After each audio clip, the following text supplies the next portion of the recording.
issues here? Main issues outstanding is obviously in relation to pay increase and also family work-life balance conditions. Currently, council is refusing to come to the table to guarantee a flexible working arrangement guaranteed. As when you look at the other neighbouring councils, they've already got these existing systems put into place. So our members are actually quite furious and frustrated that after X amount of years, councils yet to still refuse to come to the table and value their staff and acknowledge the fact that they are as well deservingly to be valued in accordance to the neighbouring councils, and also the fact with all the hard work they put into everyday sort of work-life duties here, they do believe they deserve to actually be given just a simple and reasonable conditions, which is effectively, like I said, establishing more of a family work-life balance. So that is arranging, let's say, a 9-day fortnight. It's more of the outdoor crew and also indoor staff who are actually affected by this. As a group, they've actually come forward saying that they want to come together and say, right, we're going to put in the extra hours to actually establish that extra time off. It is not a cost to council, even though we do get that response all the time. Our members actually have to work to earn that time off.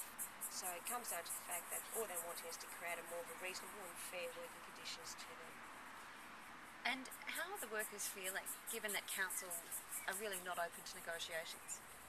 Truly undervalued and quite frustrating, and actually really angry and disappointed, in particular with the CEO. I haven't seen him to date. We've invited the CEO to our meetings on numerous occasions.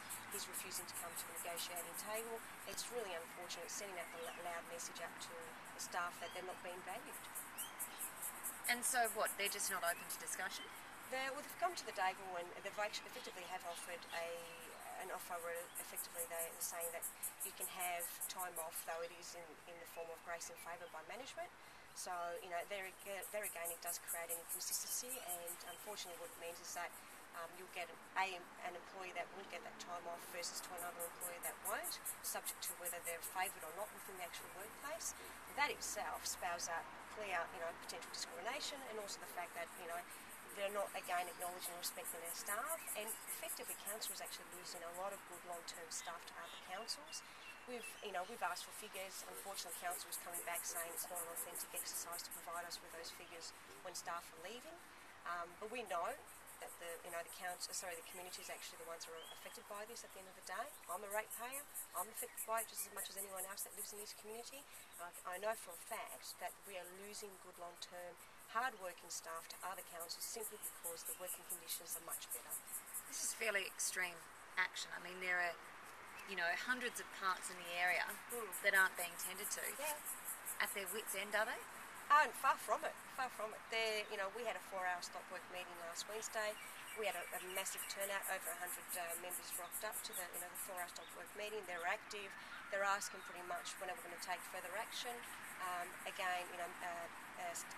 Council's actually put the proposal to staff to vote on. That voting ballot closes today this afternoon. So it'll be interesting to see what the results of that is. Regardless of whatever the result may be, our members are actually still going full force saying we want to take further action.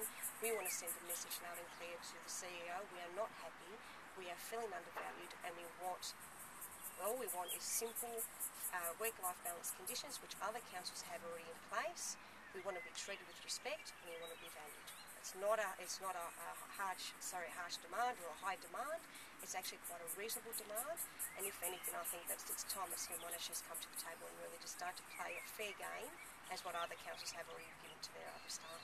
And what impact is this having on the community? Clearly, as you can see, the gardens are not getting mowed or cut. Sporting fields are not getting cut. We've got public toilets that are not getting cleaned. We've got work orders that are not being able to be issued and worked upon and actioned upon. So I do understand and do appreciate that there are areas of the community that are being affected by this, but this is the only way we can actually get the message out to the City of Monash that it's time that they come to the table and time to start really truly negotiate in good faith and with a positive attitude to get to seek some form of resolution.